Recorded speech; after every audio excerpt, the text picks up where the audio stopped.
하나님, 오늘도 주님께 나와서 저희의 마음을 드리고자 합니다. 저희가 그저 몸만 왔다가 가지 않게 해주십시오. 저희 마음이 주님께 닿을 수 있게 해주십시오. 주님과 인격적인 교제를 나누는 그런 하루가 되게 해주시기를 간절히 기도합니다. 저희 마음에 하나님을 사랑하는 마음을 부릴 듯하게 해주십시오. 이 세상의 그 어떤 것보다 참으로 나를 지으시고 나를 위해 그 아들을 주신 하나님을 사랑하는 그런 은혜를 주십시오. 사람이 다른 것을 사랑할지라도 하나님을 사랑한다 생각할 때에는 마치 다른 모든 것을 미워한다 생각할 만큼 하나님을 사랑할 수 있도록 저에게 허락하여 주십시오. 성령 하나님을 보내주셔서 하나님을 사랑함으로 저희 마음에 참으로 세상의 것에, 세상의 모든 것에 얽매이지 않는 자유로움을 얻게 하여 주십시오. 참으로 세상의 모든 것들이 우리를 유혹하고 참으로 우리를 얽매입니다.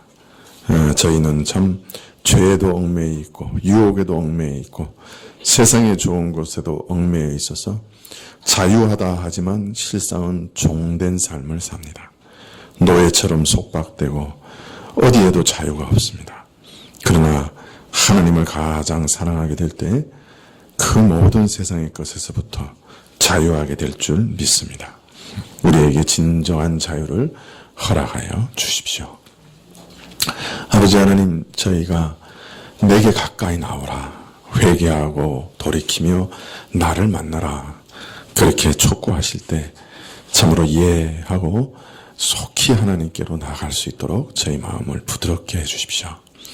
완고하게 단 완악한 마음으로 하나님의 사랑의 초청을 거절하지 않도록 도와주시고, 주님, 내가 이것은 먼저 행하고 참 이것을 먼저 즐기고 이것을 먼저 누린 다음에 주께 나가겠습니다.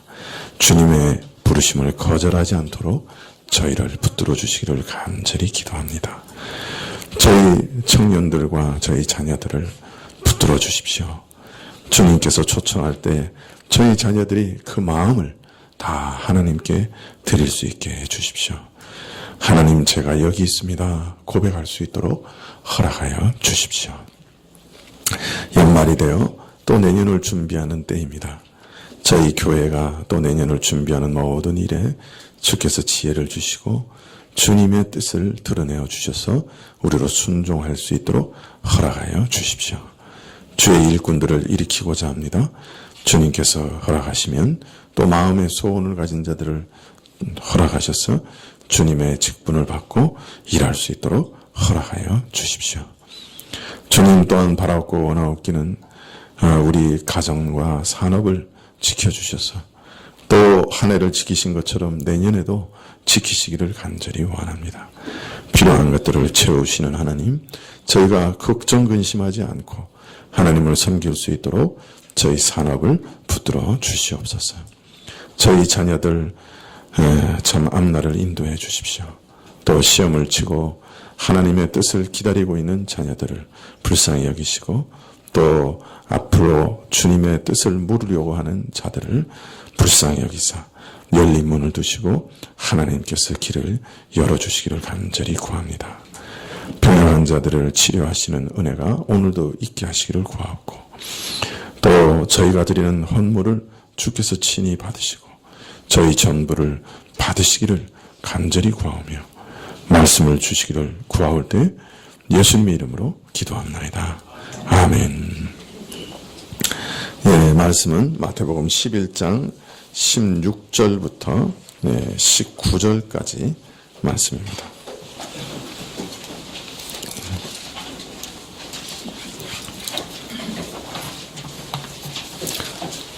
마태복음 11장 16절부터 19절까지 말씀입니다. 마태복음 11장 16절부터 찾으신 줄 알고 봉독해 드리겠습니다. 이 세대를 무엇으로 비유할꼬? 비유컨대 아이들이 장터에 앉아 제 동물을 불러 가로되 우리가 너희를 향하여 피리를 부르도 너희가 춤추지 않고 우리가 애곡하여도 너희가 가슴을 치지 아니하였다 함과 같도다. 요한이 와서 먹지도 않고 마시지도 아니하매 저희가 말하기를 귀신이 들렸다 하더니 인자는 와서 먹고 마심에 말하기를 보라 먹기를 탐하고 포도주를 즐기는 사람이요 세리와 죄인의 친구로다 하니 지혜는 그 행한 일로 인하여 옳다함을 얻느니라. 아멘.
아멘. 감사합니다.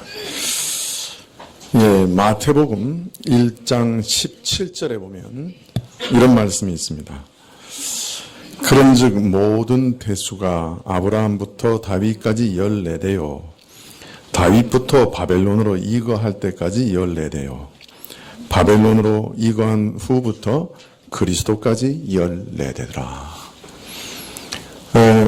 마태는 예수님의 족보를 기록하면서 구약 이스라엘의 역사를 아주 간략하게 요약해주고 있습니다.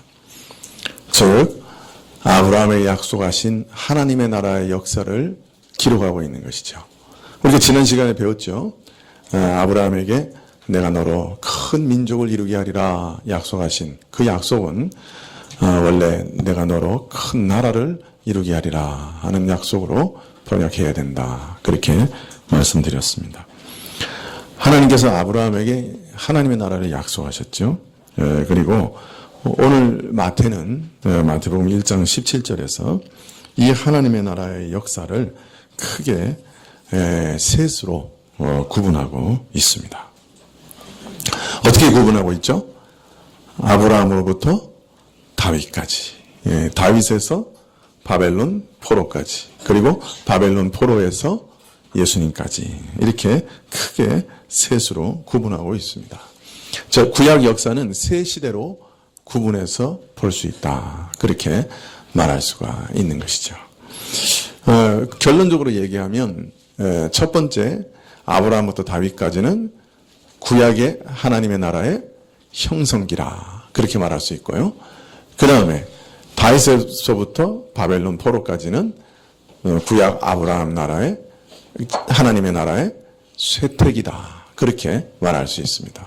그리고 바벨론 포로로부터 예수님까지는 그 하나님의 나라가 완전히 포로로 잡혀가서 멸망한 상황이죠. 그 다음에 다시 돌아오긴 했지만 제대로 된 나라를 이루지 못했습니다. 그래서 그때는 대망기라, 참된 하나님 나라를 기다리는 대망기다 이렇게 볼 수 있습니다. 그래서 마태는 구약을 요약하면서 세 시대로 딱 구분해서 우리에게 알려주고 있는 것이죠. 자, 창세기부터 보면 하나님 나라의 형성기를 기록하고 있죠.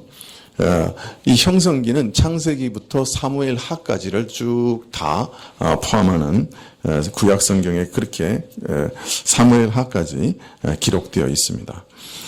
창세기에는 아브라함부터 이삭, 야곱을 거치면서 이 아브라함에게 약속된 하나님의 나라를 누가 상속하게 되느냐 하는 문제를 계속 다루고 있습니다.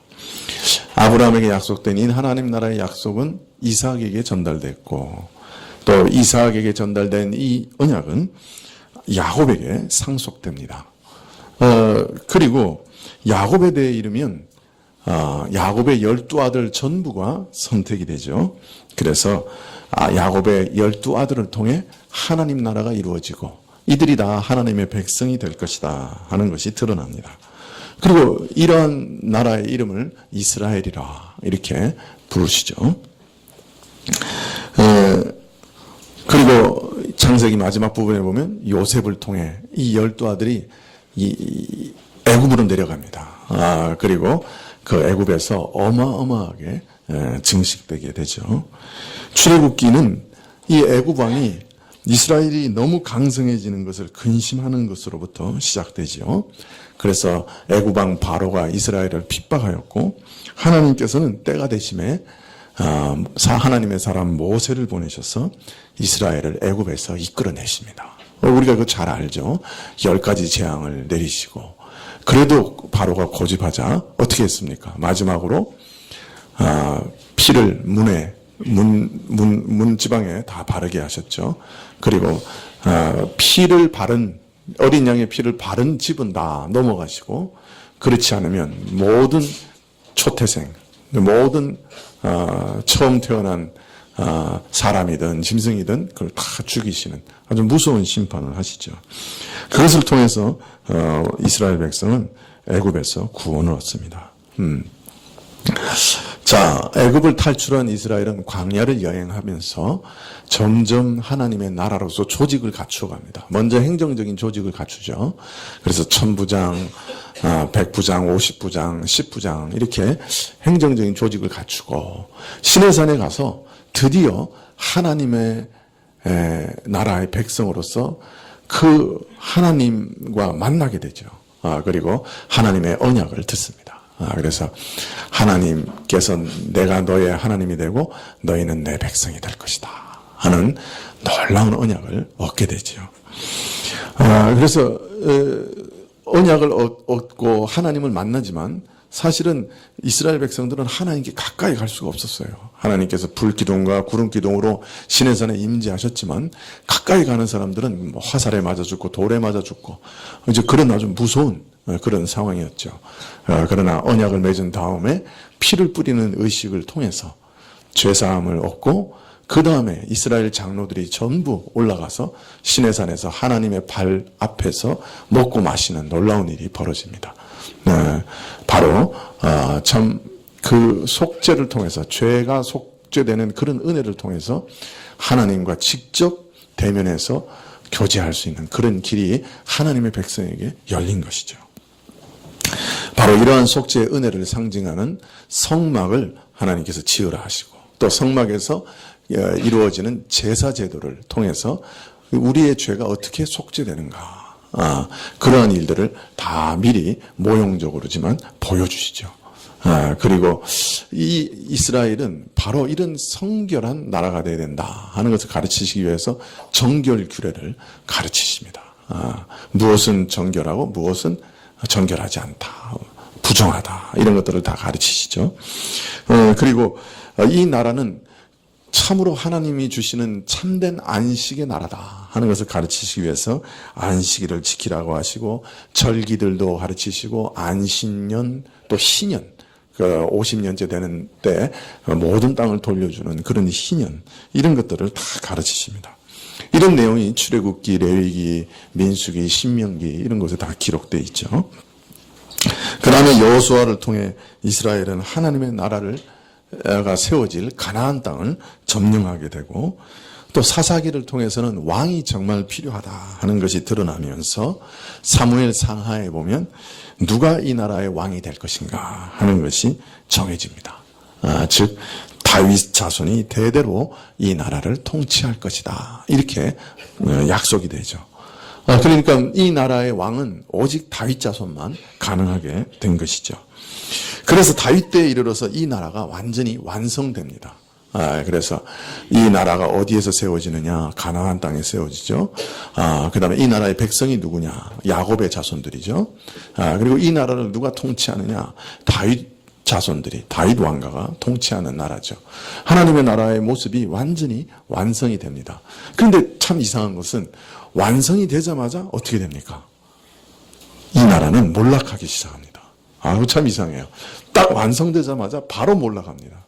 그래서 솔로몬이 참 이동 성전, 텐트로 되어 있던 성막을 돌로 되어진 성전으로 바꿔서 이제 하나님이 안식하시고 이제 이스라엘 가운데 이제 전쟁을 쉬게 하시는 그런 놀라운 안식을 보여주셨는데 그 솔로몬이 바로 타락하면서 나라가 그 다음 때 바로 나눠져 버리죠. 그래서 북이스라엘과 남유다로 나누어집니다.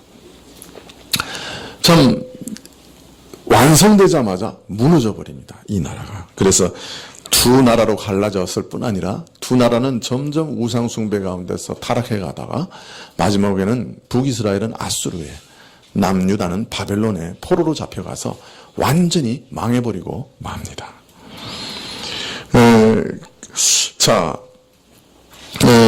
이스라엘이 이처럼 완성되자마자 구약의 하나님의 나라가 이처럼 완성되자마자 멸망한 것은 이 가나안 땅에 지금 세워지고 있는 이 구약 이스라엘이 하나님께서 아브라함에게 약속하신 진짜 하나님의 나라가 아니라는 거예요. 그것은 다만 모형적으로 앞으로 올 나라의 그림자로 어떤 면에서는 앞에 올 나라를 바라다 보면서 잠시 예언적으로 모형적으로 그렇게 세워진 나라였을 뿐이죠.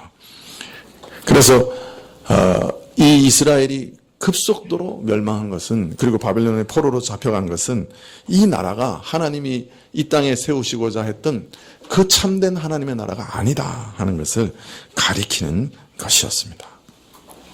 성락이나 제사제도도 이런 것이 앞으로 올 진정한 속죄, 메시아의 진정한 속죄를 가리키는 모형이지 이것으로 죄를 속죄할 수 있는 것은 아니다 하는 것을 보여주신 것이죠.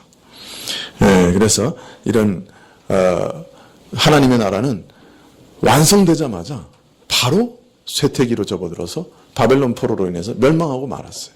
이 사실을 우리가 구약에서는 열왕기를 통해서 볼 수 있습니다. 그리고 난 다음에는 이제 예수님이 오시는 것, 참된 메시아가 오는 것을 기다리는 대만기죠. 바벨론 포로 이후에서는 진정한 하나님 나라가 오는 것을 기다리는 대만기라고 할 수 있습니다. 마태는 이 시기를 바벨론 포로에서 예수 그리스도까지라 이렇게 말하고 있죠. 이 시기를 성경은 에스라나 느헤미야 또 에스더에 기록하고 있습니다. 또 선지서들 중에는 대부분이 이 쇠퇴기에 사역한 자들이 많습니다. 그래서 대표적인 이사야나 예레미야나 이런 사람들은 앞으로 이스라엘이 멸망해서 포로로 잡혀갈 것을 계속 예언했지요. 그리고 그 이후에 다시 바벨론에서 돌아오고 참된 하나님의 종이신 메시아가 오실 것을 계속해서 예언했습니다. 또 에스겔과 다니엘 같은 사람들은 포로된 이후에 그 서신을 선지서를 썼습니다. 또 12소 선지서도 대부분은 다 쇠퇴기에 써진 것이죠. 그러나 학계, 스가랴, 말라기는 포로에서 돌아온 이후에, 그러니까 대만기에 써졌다고 할 수 있습니다. 그런데 말라기가 쓰여진 이후에 400년 동안이나 선지자들은 나타나지 않았어요. 그래서 침묵했죠. 하나님의 선지자들이 나타나지 않았는데 400년 후에 그 구약의 선지자 중에 마지막 선지자라고 할 수 있는 세례 요한이 이 땅에 왔던 것이죠. 그래서 우리가 이런 내용을 구약을 이렇게 세 시대로 구분해서 이 시대적으로 이렇게 큰 흐름이 어떻게 이어져 왔는 것을 우리 마음속에 잘 이해하고 있으면 구약을 읽을 때 굉장히 큰 도움이 됩니다. 그리고 구약이 이것이 어떤 시대의 내용이구나 하는 것을 이해하고 읽을 수가 있는 것이며 큰 흐름을 놓치지 않을 수가 있습니다.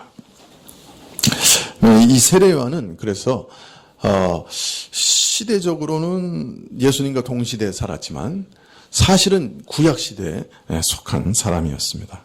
앞으로 오실 메시아를 기대하고 기다리는 시대, 즉 대만기에 속한 사람이었죠. 그 점 참 기이하죠.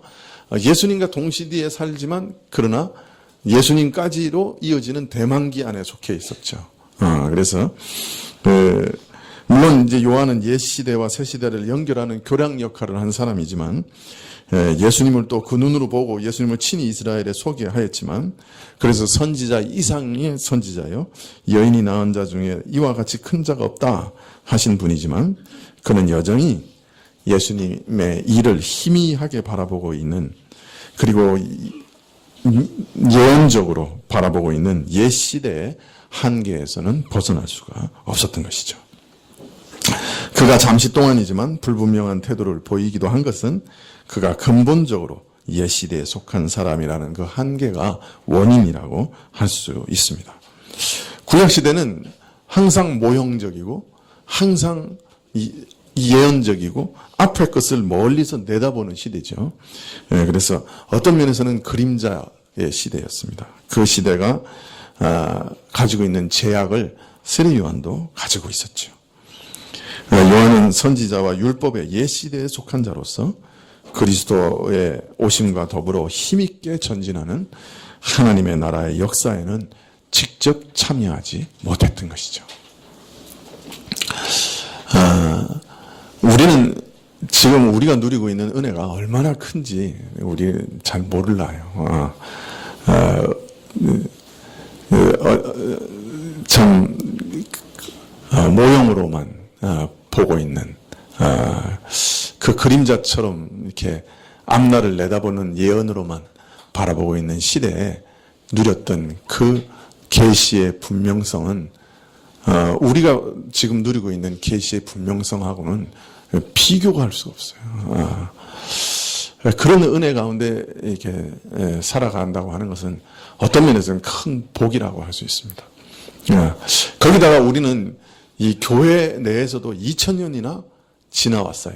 교회 시대 가운데도. 그리고 교회 가운데 예수님이 예언하셨던 그 모든 것들이 교회 안에 어떻게 이루어져 왔는가 하는 것까지 보고 있는 그런 마지막 시대, 마지막 시대 중에도 마지막 시대에 살고 있는 사람들이라서 어떤 면에서는 최고의 행운을 누리고 있다. 그렇게 말할 수 있죠. 만일 우리가 예수님의 재림 때까지 살아있다고 하면 죽음을 보지 않고 예수님이 그 나라를 가져오시는 마지막의 영광을 눈으로 보게 되는 정말 인류 역사 이전에도 없고 이후에도 없을 그런 대단한 은혜를 영광을 누리게 되는 그런 세대가 되겠지요. 몰라요. 우리가 어떤 시대에 살고 있는지는 모르지만 참 우리는 어떤 면에서는 매우 복된 시대에 살고 있다. 그렇게 말할 수가 있습니다. 그런 기회를 여러분이 놓치지 않으시면 좋겠습니다. 여러분의 관심이 이러한 하나님의 나라의 역사에 가 있으면 좋겠습니다. 네.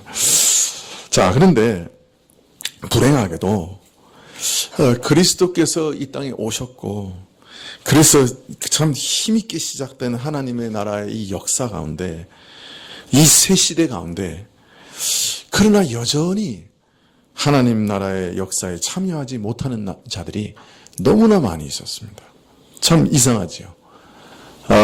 그 구약 시대와는 비교할 수 없는 새로운 계시의 시대 가운데 살아가는 사람들 중에도 수도 없이 많은 사람들이 이 은혜의 역사 가운데 참여하지 못했습니다. 예수님께서 먼저 이러한 시대의 모습에 대해서 말씀하시고 또 나아가서 왜 이 사람들이 그런 은혜의 시대 가운데 이런 놀라운 계시의 시대 가운데에도 전혀 참 참여하지 못하고 참 이러한 은혜에서 배제되었는가 하는 그 이유를 쭉 말씀을 하십니다. 11장과 12장은 예수님의 복음에 대한 이스라엘의 반응이 기록되어 있다고 말씀드렸죠. 그래서 제일 처음에 세례 요한의 반응이 말씀되고 있고 기록되고 있고 그 다음에 바로 나오는 것이 그 세대 예수님의 시대의 반응, 그 시대적인 전체 분위기를 예수님께서 오늘 말씀하고 계십니다. 네. 그런데 이 시대 분위기를 비유를 통해서 말씀하십니다. 장터에 앉아서 서로를 향해 소리 지르며 왜 우리가 피리를 불어도 춤추지 않고 곡을 하여도 울지 않고 않느냐고 서로 비난하는 아이들과 같다. 이 시대는 이런 아이들과 같다. 그렇게 말씀하십니다. 우리가 너희에게 피리를 부는 것은 춤을 추라는 뜻이요 우리가 곡을 하면 함께 슬피 울라는 뜻인데 왜 우리 요구대로 따르지 않느냐고 서로를 비난하고 아우성치는 아이들과 같다. 이 시대는 바로 그런 시대다. 이 시대의 특징이 바로 이거다. 이 말씀은 무슨 뜻일까요? 여기 한 무리의 아이들이 장터에서 놀고 있습니다. 아마도 그중 하나 아이가 이렇게 얘기했겠죠.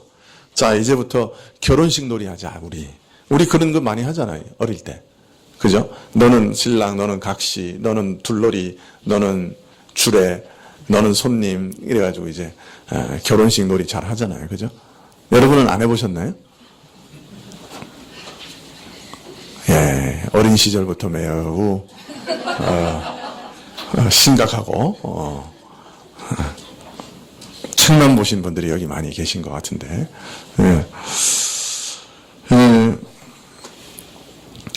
그래서 결혼식 놀이 하자고 제안해가지고 동조하는 아이들이 피리를 막 불기 시작했어요. 그러나 나머지 아이들은 그 놀이에 마음이 들지 않았어요. 그래서 어떤 아이가 또 다른 제안을 합니다. 결혼식 놀이는 너무 가볍고 우습잖아. 야, 우리 좀 심각하게 장례식 놀이 하자. 네. 그래서 이 메뚜기가 시체야. 그 다음에 너는 관을 나르는 사람, 너는 곡하는 사람 이렇게 정해가지고 자 이제부터 놀이하자. 그러자 또 어떤 사람들이 장례식에서 그 곡하는 사람들 아이고 곡하는 사람들이 흉내를 막 냅니다. 아이고 곡을 하는데 다른 아이들은 또 싫어합니다. 야 그거 너무 재미없다. 그거 너무 비참하잖아. 왜 그런 걸 해야 돼 우리가. 반대를 합니다. 그러자 이제 서로가 너희는 왜 우리 요구대로 하지 않냐고 서로 비난하고 싸웁니다. 예수님께서는 이 비유의 뜻을 이렇게 설명하십니다. 요한이 와서 먹지도 않고 마시지도 아니하며 저희가 말하기를 귀신이 들렸다 하더니 인자가 와서 먹고 마시며 말하기를 보라 먹기를 탐하고 포도주를 즐기는 사람이요 세리와 죄인의 친구로다 하니 지혜는 그 행한 일로 인하여 옳다함을 얻느니라.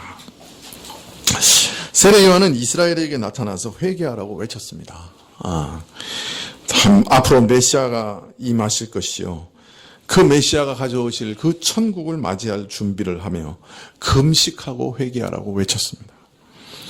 그는 물로 세례를 주면서 앞으로 메시아께서 성령으로 세례를 주실 것을 증거하며 이스라엘이 새롭게 될 그 은혜를 바라보며 죄를 고백하고 돌이키라고 외쳤습니다.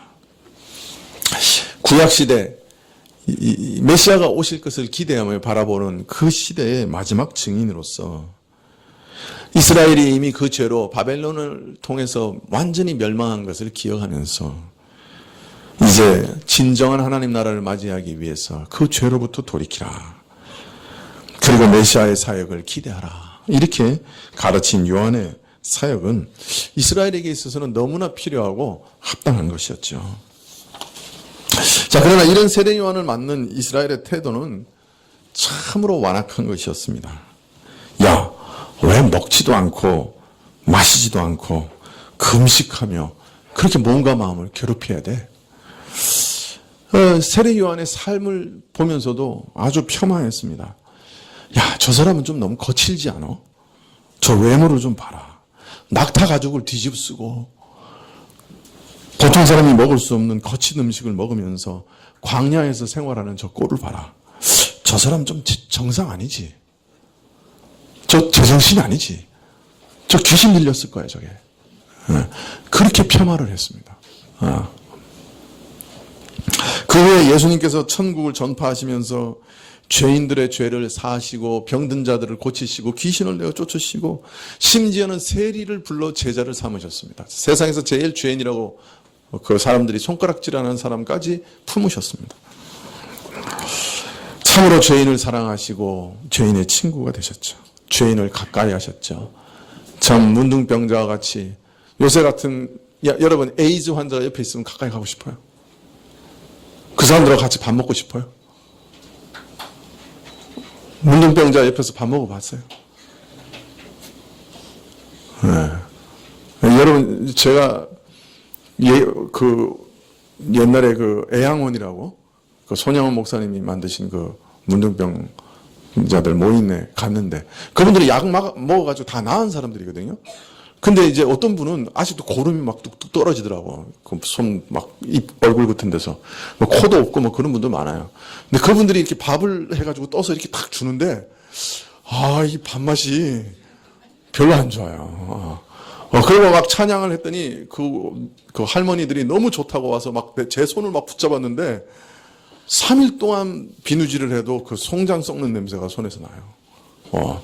근데 그런 문둥병자들을 품으시고 그들과 친구 되시고 그들과 같이 식사하시고 에이즈 환자하고 식사하시고 이런 형국이라 참 얼마나 죄인들을 불쌍히 여기시고 병든 자들과 연약한 자들을 사랑하시는지를 보여주셨죠. 그리고 선언하셨어요. 이제 금식의 시대는 끝났다. 이제 너희 죄가 용서받았다.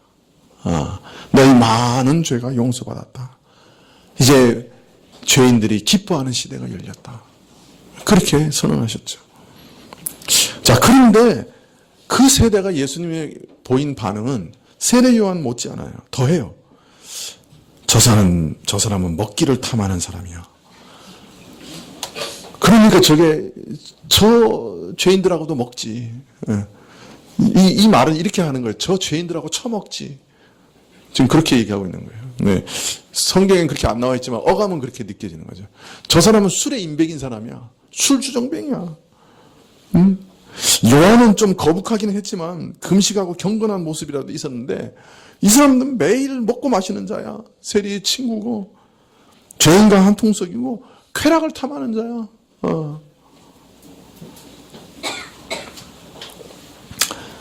죄를 슬퍼하며 회개하여라 그래도 싫고 죄사함의 은혜를 전하며 기쁨의 시대가 왔다 그래도 싫고 이것도 싫고 저것도 싫고 둘 다 우리 장단에 맞추질 않아.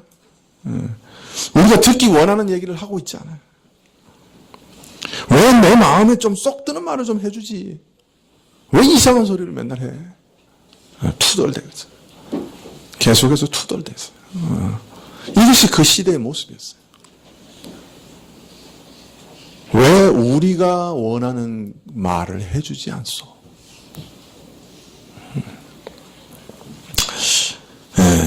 다시 말하면 유대인들은 자기들의 마음에 맞지 않는 말은 하나님의 말이라도 전혀 받지 않을 그런 완악한 상태였던 것이죠.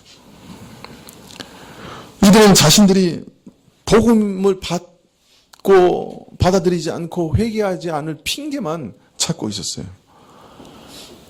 예수님께서 그렇게 놀라운 능력과 표적을 보여주셨음에도 불구하고 죽은 자가 일어나고 병든 자들이 고침을 받고 귀신이 쫓아내고 놀라운 천국 복음을 전하시는 그런 현장을 보면서도 예수님이 죄인들하고 함께 있다는 그것만 꼬투리 잡고 있는 거예요. 세례요한은 금식했는데 왜 예수는 금식하지 않느냐? 그것만 꼬투리를 잡고 있는 거죠. 어떻게 하면 그 메시지를 거부할 만한 꼬투리가 있느냐? 그것만 보고 있는 것이죠. 저자가 우리 보고 아브라함의 자손이 아니라고? 우리도 저 창기와 세리들과 마찬가지로 하나님 앞에서 죽을 죄인이라고? 말도 안 되는 소리 하고 있네. 우리는 날 때부터 아브라함의 자손이야. 나는 날 때부터 하나님의 율법을 배웠어. 나는 어릴 때부터 그 율법을 지키기 위해서 최선을 다해왔어. 그럼 그런데 나보고 회개하라고? 내가 세리와 똑같다고? 내가 저 창기와 같다고? 말도 안 되는 소리. 나보고 회개하라고? 마음에 들지 않는다. 저 사람들 정말 마음에 들지 않아?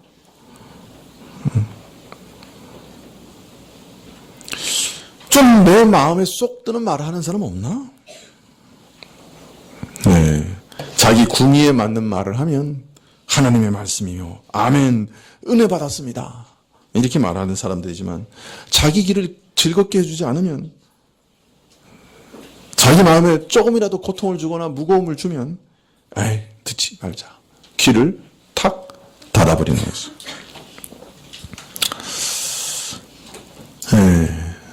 그래서 예수님과 세례 요한이 그렇게 복음을 열정적으로 전하시고 헌신적으로 전하셔도 내 마음에 드는 말 하는 것이 하나도 없네 하고 배척해버렸어요. 또 내 마음에 드는 말 좀 해보시오.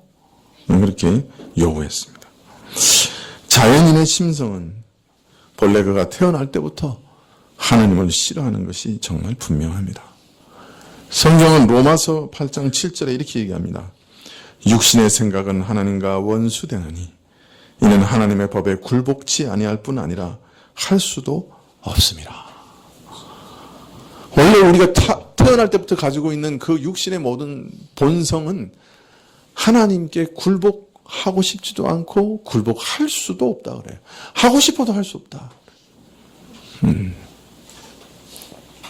우리는 이 땅에 태어나서 살아가면서 수없이 많은 질문들을 합니다. 그 중에 가장 중요한 질문은 뭐예요? 내가 왜 살지? 내가 왜 살고 있지? 그런 질문이죠. 하지만 우리는 너무 바빠서 정신없이 살다 보니까 내가 왜 살지 하는 질문도 할 여가가 없죠. 살면서. 또 그거 왜 살지 하고 물어보면 그거 괴롭잖아요. 왜? 답이 없으니까. 그래서 제일 중요한 질문인데도 질문 안 하고 살잖아요. 내가 왜 살아?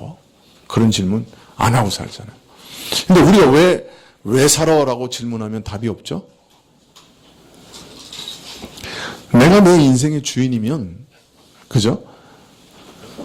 내가 왜 살지 하는 문제를 알고 살아갈 수 있을 거예요. 사실은 내가 내 인생의 주인이 아니거든요. 나를 만드신 분이 따로 계시거든요. 그분이 만드신 목적을 내가 모르니까 내가 왜 사는지 모르는 거예요. 다른 말로 말하면 내가 왜 사는지를 모른다 하는 말은 내가 내 인생의 주인이 아니란 말이에요. 내 인생의 주인이 따로 계시다는 말이에요.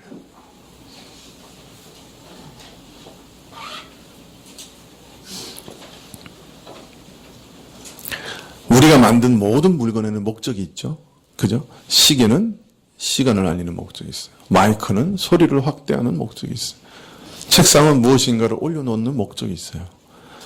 내가 그걸 만들었기 때문에 나는 그 물건들의 쓰임새와 목적을 알고 있어요. 그죠? 그런데 나는 내 인생은 왜 사는지 모른단 말이에요. 나머지 내가 만든 모든 물건은 목적을 알고 있으면서 내 인생은 왜 살아야 되는지 그 목적은 모른단 말이에요. 그 말은 나는 내가 만든 게 아니라는 거예요. 누군가 다른 사람이 다른 분이 만들었다는 거예요. 내 인생은 내게 아니라는 거예요. 내가 시계를 만들면 시계는 누구 거죠? 너무 당연한 거죠. 내 거죠. 내가 책상을 만들면 책상을 선물하기 전까지는 이 책상이 누구 거예요? 내 거죠.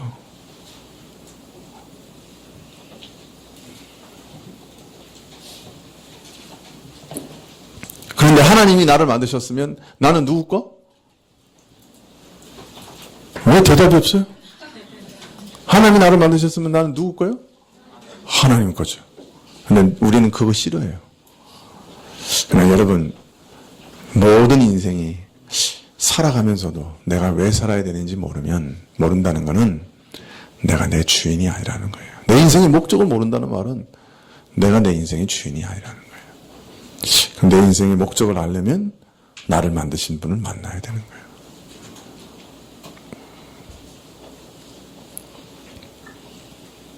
전도서에 뭐라고 그러죠? 인생의 목적은 하나님을 경외하고 그의 명령을 지키는 것이 인생의 목적이라. 소요리 문답 제1번은 네? 하나님을 뭐예요? 영원롭게 하고 영원토록 그를 즐거워하는 것. 그 같은 말이에요. 인생이 뭐냐?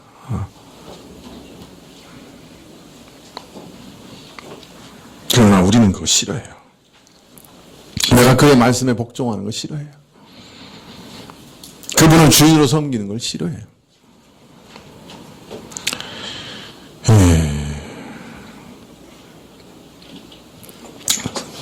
내가 굴복하고 싶어도 사실은 굴복할 수 없다고 그래요. 성경에서는. 우리 인간 본성이 그렇다고 그래요. 그리고 세상 사람들은 믿지 못하고 순종하지 못하는 것에 대한 변명을 늘 준비하고 있습니다. 이들의 반박은 종종 논리적이고 설득력이 있게 들립니다. 왜냐하면 이들의 논리와 설득은 우리 심령 안에 있는 육신의 생각, 즉 하나님을 반역하며 자신이 신이 되려고 하는, 자신만을 섬기려 하는 우리 육정과 매우 합치되기 때문에, 너무나 일치하기 때문에 이 세상 사람들이 하나님을 불순종하려고 만들어놓은 모든 논리는 우리 마음을 늘 만족시켜주고 너무 즐겁게 합니다. 우리는 하나님을 대적하는 이론들을, 교리들을 기꺼이 받아들입니다.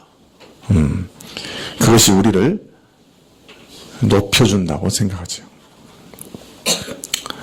이런 일들은 예수님 당시에만 일어나는 일이 아니었습니다. 바울은 신약 교회 앞에서도, 교회가 앞으로 일어날 일들에 대해서, 신약 교회 안에서도 앞으로 일어날 일들에 대해서 이렇게 말씀합니다.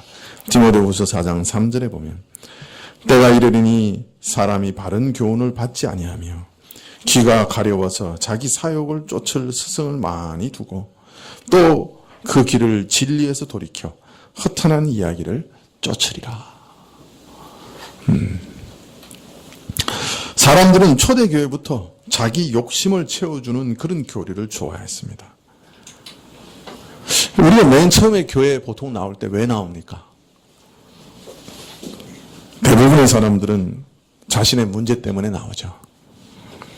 복받기 위해서 나오죠. 이 세상에서 출세하고 어려운 문제 해결받고 건강하고 애가 잘 되고 남편 잘 되고 내가 터잡고 있는 이 세상에서 잘 살기 위해서 예수님께 나오죠. 그러나 말씀을 통해서 하나님께서 계속 가르치시죠. 나하고 바른 관계를 맺으려고 하면 죄 문제를 먼저 해결해야 돼. 죄 문제 해결 없이는 나와 올바른 관계를 맺을 수 없어. 근데 그렇게 아무리 가르쳐도 사람들은 관심이 없어요. 하나님과 올바른 관계를 맺는 것에 대해서는 별로 관심이 없어요. 하나님을 이용해서 내가 좋은 것을 얻는 데 관심이 있지. 하나님 그분과 정말 올바른 관계를 맺는 것 자체에는 별로 관심이 없어요. 하나님은 정말 복을 주시는 분이죠. 복이 유일한 복의 근원이시죠.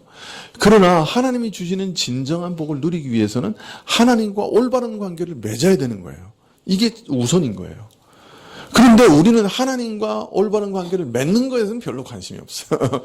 하나님을 어떻게든 이용해서라도 내가 필요한 것을 얻어내는 것에 관심이 많아요.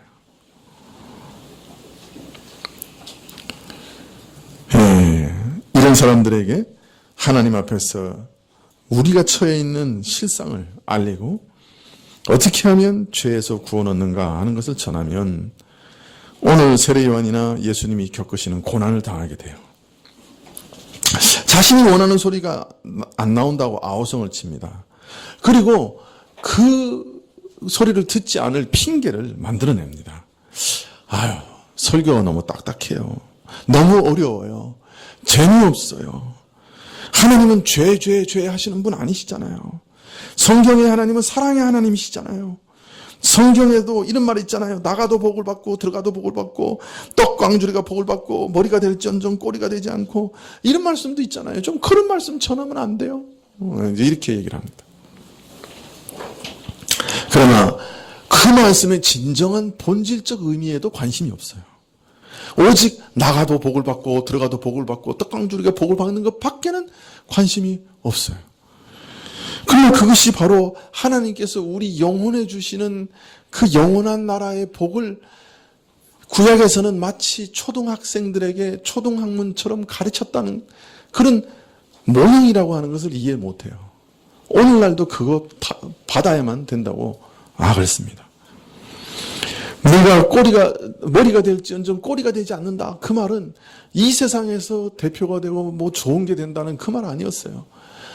제사장 나라가 되어서 다른 말로 말하면 이 땅에다가 복음을 전하는 제사장 나라가 돼서 그 복음을 온 땅에 전하는 그런 교회와 그런 나라가 될 것이라는 그런 뜻이었어요. 그게 머리 된다는 말이었거든요. 근데 그걸 또 그대로 어떻게 오해하냐면 이 땅에서 부자 되고 이 땅에서 권세 잡고 이 땅에서 잘 된다. 그렇게 그냥 바로 해석해 버리는 거예요. 구약에서는 그런 말 한 적이 없어요.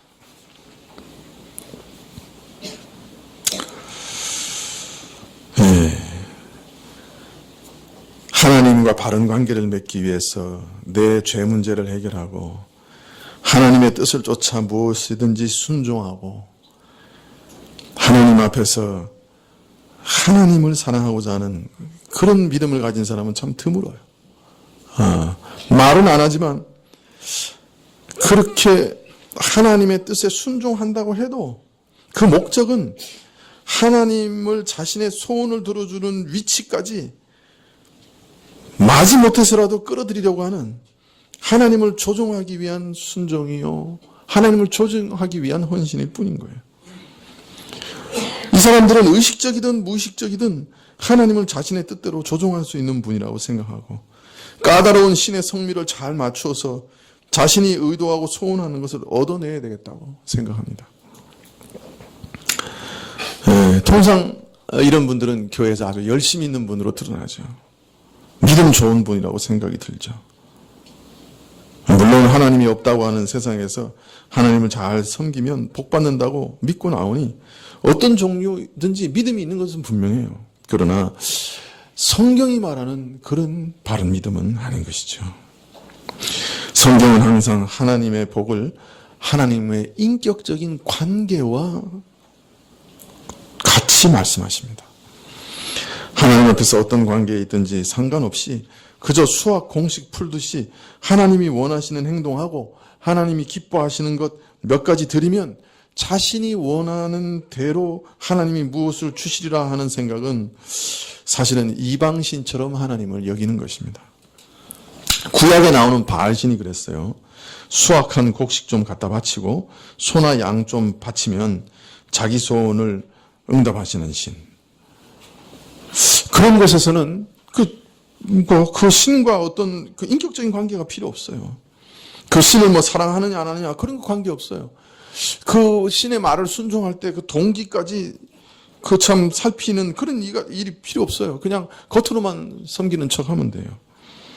인격적인 교제라는 것은 없어요. 그저 안 되면 소양 바쳐서 안 되면 자기 살을 조금 찢어서 피를 흘리든지 정 안 되면 자기가 가장 귀하다고 생각하는 맏아들을 좀 갖다 바치면 소원을 들어주는 신. 그게 바알신이었어요. 그러나 우리 하나님은 이런 분이 아니시죠. 하나님과의 인격적인 교통이 있어야만 되죠. 인격적인 교통을 위해서는 죄사함의 은혜가 꼭 필요하죠. 하나님과 정말 끊어진 그 교통을 다시 이어주시기 위해서, 우리 죄 문제를 해결하시기 위해서 예수님께서 오시고 전로 자신을 우리에게 주셨죠. 얼마나 이것이 중요한 일이면 하나님께서도 자신의 외아들을 우리에게 보내셨겠어요.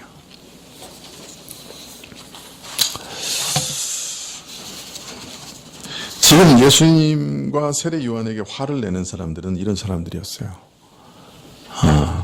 형식적으로, 외부적으로 하나님 앞에서 하나님이 요구하시는 것 좀 해드리면 된다. 그러면 하나님도 내게 마땅히 해내셔야 한다.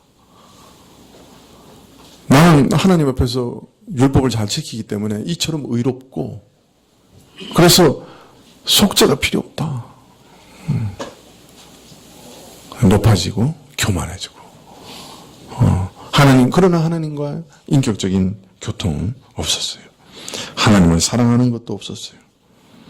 하나님을 진심으로 의지하는 것도 없었어요. 하나님을 신뢰하는 것도 없었어요.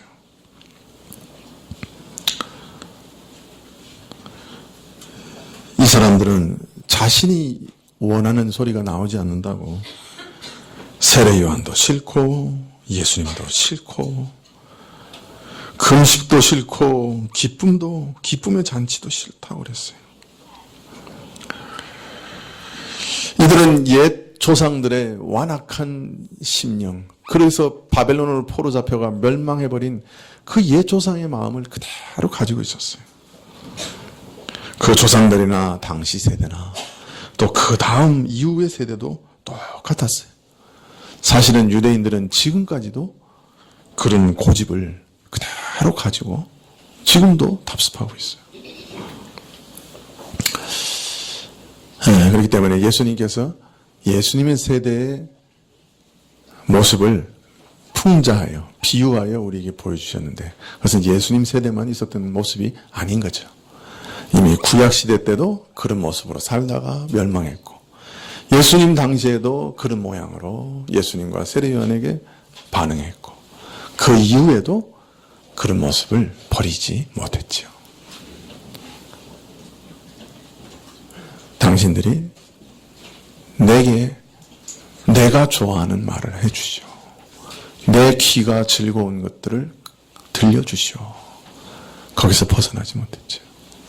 왜 그런 것을 말하지 않느냐? 원망하는 것을 벗어나지 못했죠. 여러분, 우리는 어떻게 살고 있습니까? 우리는 정말 이해되지 못하고 내 마음을 짓누르고 고통스러운 말씀을 들었을 때 어떻게 반응하고 있습니까? 정말 마음속에서부터 낮아져서 주님, 내가 죄인인지도 깨닫지 못하는 그런 죄인입니다. 나를 일깨워 주십시오. 나는 이거 도무지 이해 못하는데 하나님 성령께서 지혜를 주셔서 깨닫게 해주십시오. 왜 저런 얘기를 하는지, 성경에서 왜 그런 말씀을 기록해 두셨는지 제게 좀 가르쳐 주십시오. 부드러운 마음으로 하나님 앞에 나와서 겸손하게 구하는 우리 식구들이 다 되기를 기도합니다. 기도하시겠습니다.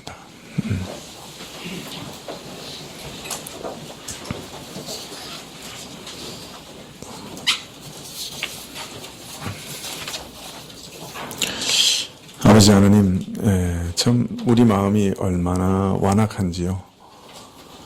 회개하라, 내게 가까이 와라, 돌이켜라, 그렇게 말씀하셔도 참 우리가 내일 죽을 테니 오늘 먹고 마시자 하면서 양 잡고 소 잡고 술에 취하면서 하나님을 대적했던 그 구약 이스라엘의 모습이 사실 우리와 그렇게 다르지 않습니다.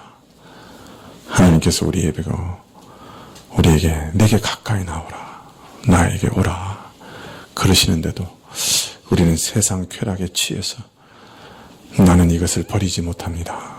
나는 이것 따라가면서 살 겁니다. 내 인생 뭐 얼마 남았다고 이것 누리면서 살겠습니다. 고집하는 것이 참 바벨론으로 잡혀갔던 이스라엘 사람들과 크게 다르지 않습니다. 그런 우리의 모습을 보면서 사실은 두렵습니다. 주님, 우리를 정령 돌이켜 주시고 우리 마음을 새롭게 해 주십시오. 하나님이 부르실 때 가까이 나가게 해 주십시오. 하나님께 어찌하든지 가까이 나아가서 주님과 교통하고 주께 우리의 마음을 아뢰고 또 주의 마음을 우리도 말씀을 통해 깨닫는 그런 성도가 참 성도가 될 수 있도록 저희 마음을 움직여 주십시오. 우리가 이해할 수 없는 주의 말씀을 들을 때에도 정말 낮아져서 주님께서 내게 가르치옵소서 하나님께 엎드리는 저희가 되게 해주십시오. 배척하고 비난하고 핑계대지 않도록 도와주시기를 바랍니다. 예수님의 이름으로 기도하셨습니다. 아멘. 네, 332장입니다.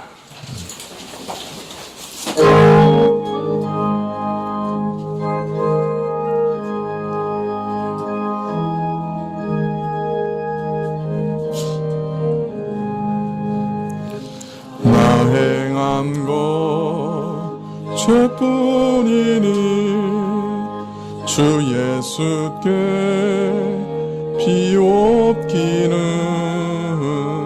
나의 몸과 나의 몸을 깨끗하게 하옵소서.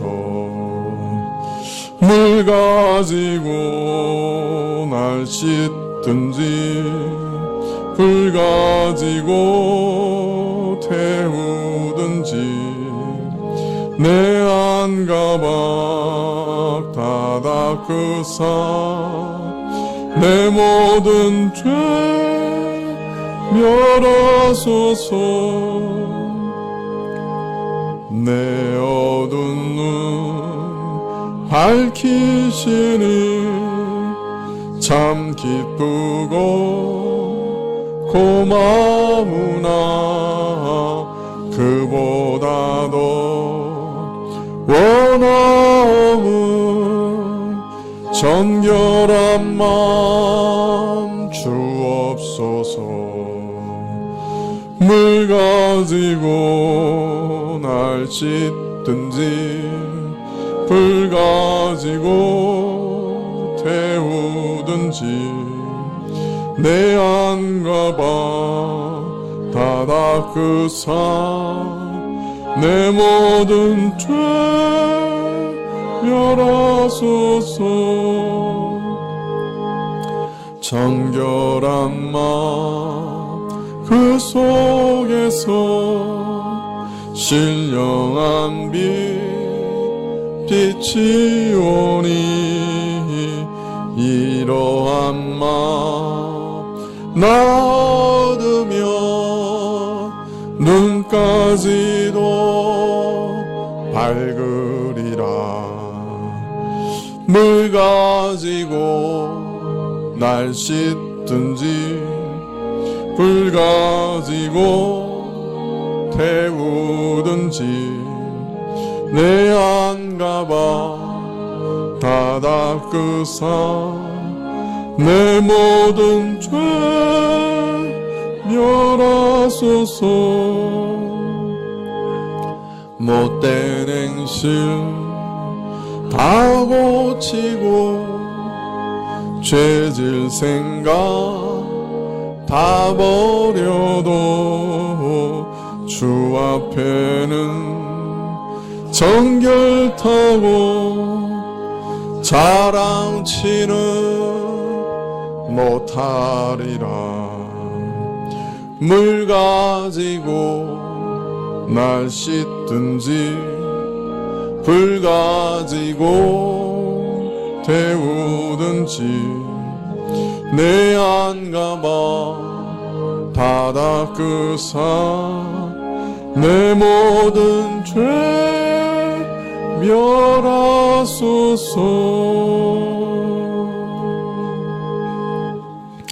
기도하시겠습니다. 지금은 우리 주 예수 그리스도의 은혜와 하나님 아버지의 그 크신 사랑과 이 은혜와 사랑을 깨닫게 하시고 누리게 하시는 성령님의 교통하시고 역사하심이 참으로 주님과 인격적인 관계를 맺으며 주님을 사랑하며 주님께 순종하기를 원하여 머리 숙인 주의 백성들 위해 지금부터 영원까지 함께 계실지어다. 아멘.